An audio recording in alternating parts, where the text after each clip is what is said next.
Je lève mes mains vers les cieux, je te donne mon cœur, je dirai à mon âme, tu es Dieu de tout. Même si les mers se déchaînent, tu parles et tu les... Bonjour chers frères et sœurs en Christ, c'est encore une joie pour moi de partager la parole de Dieu avec vous ce matin. Vous ne savez pas quelle est ma joie de partager la parole de Dieu, d'annoncer Jésus-Christ de Nazareth. Voilà, nous allons vers la fin de l'année. C'est que le message que le Seigneur m'a donné ce matin pour vous, c'est vous dire que ton Kairos arrive, crois, et tu verras la gloire de Dieu sur toi. Alléluia! Oui, effectivement, je suis Michael Bogui, je suis disciple de Christ, je suis serviteur du Dieu vivant et éternel. Je suis né, sauvé pour servir. Fais comme moi, annonce Jésus-Christ de Nazareth.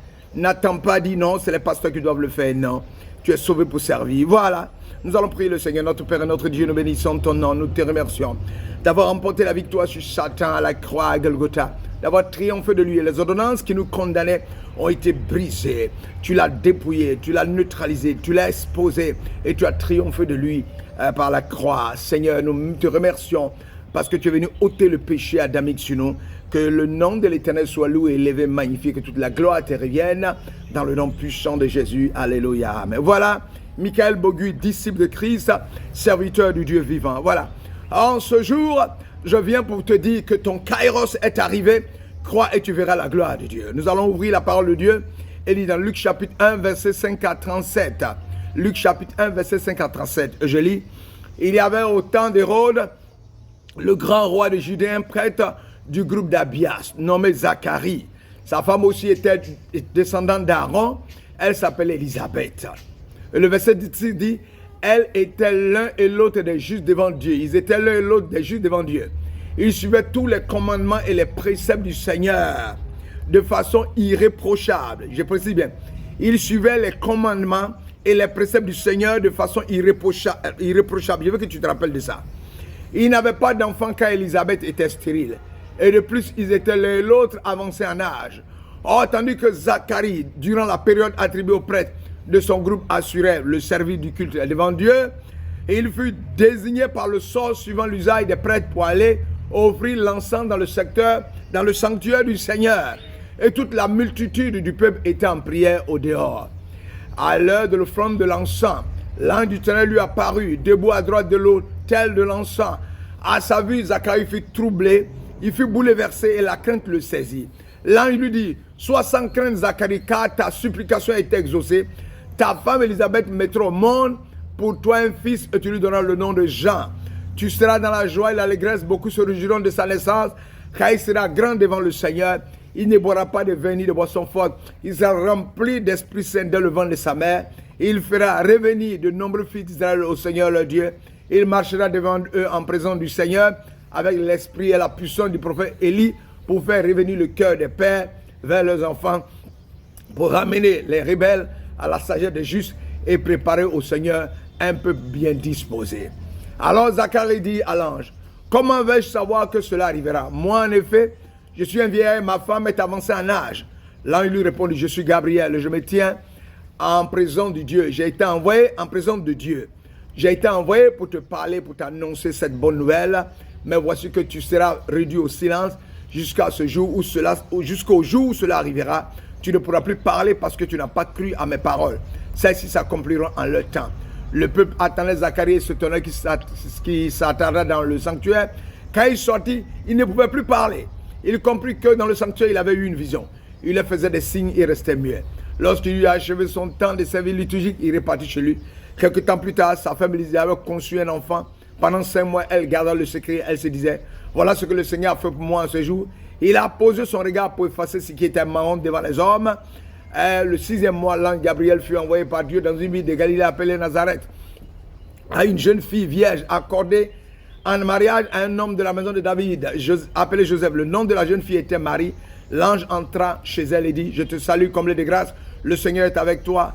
À cette parole, elle fut toute troublée. Elle se demandait ce que pouvait signifier cette salutation. L'ange lui dit alors, sois sans crainte Marie, car tu as trouvé grâce auprès de Dieu. Voici ce que tu vas concevoir. Voici que tu vas concevoir un enfant, un fils, tu lui donneras le nom de Jésus. Tu lui donneras le nom de Jésus, excusez. Il sera grand, il sera appelé fils du Très-Haut. Le Seigneur Dieu lui donnera le trône de David, son père. Il régnera pour toujours sur la maison de Jacob et son règne n'aura pas de fin. Marie dit Alain, comment cela va-t-il se faire, puisque je ne connais pas d'homme? L'ange lui répondit, l'Esprit Saint viendra sur toi et la puissance du Très-Haut te couvrira pour d'autres, te prendra sous son nom. C'est pourquoi celui qui va naître sera saint, il sera appelé fils de Dieu. Or, voici que dans sa vieillesse, Élisabeth, ta parente, a conçu elle aussi un fils et en est à son 6e mois, alors qu'on l'appelait la femme stérile, car rien n'est impossible à Dieu. Je veux que tu donnes le verset 7, car rien n'est impossible à Dieu. Ce passage biblique soumis à notre étude est la vie de Zacharie et de son épouse Élisabeth, qui attendent un signe de l'Éternel. Lui étant en plein service dans le temple du Dieu vivant, reçoit un signe de l'accomplissement de ce qu'il a demandé à l'Éternel. Mais il doute. Malgré son doute, Dieu accomplit son kairos. Dieu accomplit le kairos dans sa vie. Il devra laisser Dieu même révéler à l'humanité la venue de celui qui va préparer le chemin de la venue de Jésus-Christ de Nazareth. À travers Zacharie, nous verrons que rien ne peut arriver. Rien ne peut vous arriver que Dieu ne puisse résoudre. Et rien ne peut arrêter votre kairos, c'est-à-dire le temps favorable de Dieu dans votre vie. Voilà, cette appréciation va se faire selon le plan suivant. Un enfant de Dieu doit trouver son époux dans l'église, comme Zacharie et son épouse. Un enfant de Dieu doit avoir un bon témoignage de Dieu. Un enfant de Dieu peut subir quelquefois des malheurs, mais Dieu l'en délivre. Le temps chrono des enfants du monde et le kairos des enfants de Dieu est différent. Rien ne peut arrêter le kairos de Dieu sur votre vie. Le doute chez l'enfant de Dieu et les conséquences du doute de l'enfant de Dieu. Voilà les éléments et la conclusion. On va courir, si on a pu, on va finir. Zacharie et son épouse Élisabeth sont des personnes bibliques de transition. Ils appartiennent à la fois à l'Ancien et au Nouveau Testament. Luc nous présente un sacrificateur, Zacharie, de la classe d'Abia. Luc 1, 5. Le prénom Zacharie signifie l'Éternel se souvient. Élisabeth fait partie de la maison d'Aaron. Le prénom Élisabeth veut dire Dieu est plénitude. Ou bien Dieu est promesse. Donc, ouais, l'Éternel se souvient et Dieu est plénitude s'associe. Ça ne peut que donner quelque chose de bon. Zacharie et Élisabeth étaient donc l'un et l'autre de la race sacerdotale, étant tous deux des descendants du grand prêtre Aaron, frère de Moïse. Voilà. Ça, c'est le contexte. Mais je voulais te dire qu'à travers ce passage biblique, ce qu'on doit retenir, c'est qu'un enfant de Dieu doit trouver son épouse ou son époux dans l'église. La première révélation que l'Écriture nous donne, c'est que Zacharie a épousé une femme de la descendance de la race sacerdotale, de la famille de ceux qui font l'œuvre de Dieu dans l'église. Par conséquent, pour choisir de se marier avec un homme ou une femme, il faut d'abord s'assurer que cet homme ou cette femme est né de nouveau ou est sur la voie de la nouvelle naissance et est dans la maison du Seigneur. N'allez pas prendre quelqu'un du monde pour vouloir l'envoyer dans la maison afin de l'épouser. Vous allez perdre votre temps. Corinthiens 6, 14, 15. Ne vous mettez pas avec les infidèles sous un joug étranger, car quel rapport y a-t-il entre la justice et l'iniquité? Qu'y a-t-il de commun entre la lumière et les ténèbres? Quel accord y a-t-il entre Christ et Bélial? Ou quel part a le fidèle avec l'infidèle? Si l'homme ou la femme que tu veux épouser aime Dieu, il serait un bon mari ou une bonne femme parce qu'il craindra Dieu. Vous traverserez toutes sortes de difficultés sans problème. Seule une femme ou un homme qui aime Dieu peut t'aimer malgré ta stérilité. La Bible déclare clairement que c'est la volonté de Dieu qu'un couple s'unisse dans le Seigneur. Dans le monde, ce sont les contraires qui s'attirent selon le plan du prince de ce monde, qui est Satan. Mais en Jésus-Christ, c'est ce qui est bon qui attire le bien. Ne crois pas trouver un homme ou une femme dans le monde et l'attirer, l'amener à Jésus par la suite. Tous ceux qui l'ont essayé l'ont regretté. Je voulais te dire de mettre fin à ces mauvais fiançailles, sinon tu auras des difficultés à mettre fin à ce mauvais mariage dans lequel tu veux t'engager. Écoute la voix de Dieu afin de choisir la bonne personne. Mariage, ce n'est pas comme un article que tu payes dans une boutique mauritanienne. Tu arrives à la maison, ça ne te sied plus, tu vas pour la changer. Changer cet article-là. Dieu qui est notre Père nous donne ce conseil dans 1 Roi chapitre 11, verset 2. L'Éternel avait dit aux enfants d'Israël, vous n'irez point chez elles, elles ne viendront point chez vous. Elles tourneraient certainement vos cœurs du côté de leur Dieu. Ce fut à cette nation que s'attacha Salomon, entraîné par l'amour. Mais comment ça s'est terminé?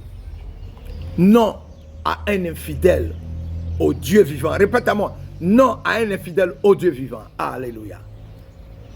Donc le premier élément, tu dois choisir ta femme dans la maison du Seigneur. Parce que Zacharie et Élisabeth étaient des personnes qui étaient des enfants de la maison du Seigneur. Le deuxième point, l'enfant de Dieu doit avoir un bon témoignage de Dieu. Un bon témoignage de Dieu devant les hommes. La parole de Dieu elle-même rend un bon témoignage de Zacharie et de son épouse Élisabeth selon Luc chapitre 1 verset 6. La Bible déclare, excusez-moi, ils étaient l'un et l'autre des justes devant Dieu. Ils suivaient tous les commandements et les préceptes du Seigneur de façon irréprochable. Tu entends? Quand tu veux que l'Éternel opère des miracles, il faut que toi-même marcher dans les voies du Seigneur. Il faut que tu sois un enfant qui marche selon les voies du Seigneur. Mon frère et ma soeur en Christ, est-ce que l'Éternel peut aujourd'hui rendre un témoignage de toi? Il peut rendre un témoignage de toi. Est-ce que tu n'es pas un chrétien ou une chrétienne qui, une fois sorti de l'église, jette le manteau de chrétien pour enfiler un grand manteau du monde afin de te livrer à toutes sortes d'excès?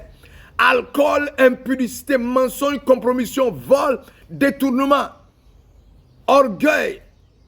Es-tu un chrétien qui danse bien lorsqu'on chante, mais dès qu'on commence à prêcher la parole de Dieu, tu passes ton temps à dormir dans l'église? Tu ne remarques pas quelque chose, lorsque le prédicateur a fini de prêcher, tu n'as plus sommeil.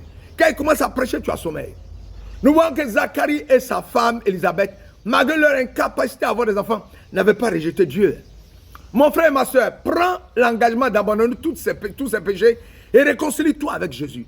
Sois intègre et droit. Craignons Dieu. Détournons du mal afin d'avoir un bon témoignage devant Dieu comme Job. L'Éternel dit à Satan dans le livre de Job, chapitre 1, as-tu remarqué mon serviteur Job? Il n'y a personne comme lui sur la terre. C'est un homme intègre et droit, craignant Dieu et se détournant du mal. Soyons aussi comme Zacharie et Élisabeth qui étaient juste devant Dieu. Et non devant les hommes. Les hommes peuvent t'élever, les hommes peuvent t'encenser, les hommes peuvent te tromper, mais celui dont le témoignage est sûr et vrai, c'est le témoignage de Dieu. Son témoignage surpasse tous les témoignages parce qu'il lit dans les cœurs. Aussi longtemps que tu marches selon la volonté de Dieu, ne t'inquiète pas de ce que les humains pensent de toi, disent de toi. Regarde à ce que l'Éternel dit de toi. C'est ça qui est important. Si Dieu te cautionne, ne t'inquiète pas. Si les hommes ne te cautionnent pas, ce n'est pas un problème. Laisse-les bavarder. Mais l'Éternel te cautionne. Répète à moi. Je te loue de ce que je suis une créature si merveilleuse. Voilà. Et le troisième point que nous allons faire, et nous allons arrêter pour continuer cet enseignement sur le Kairos la prochaine fois.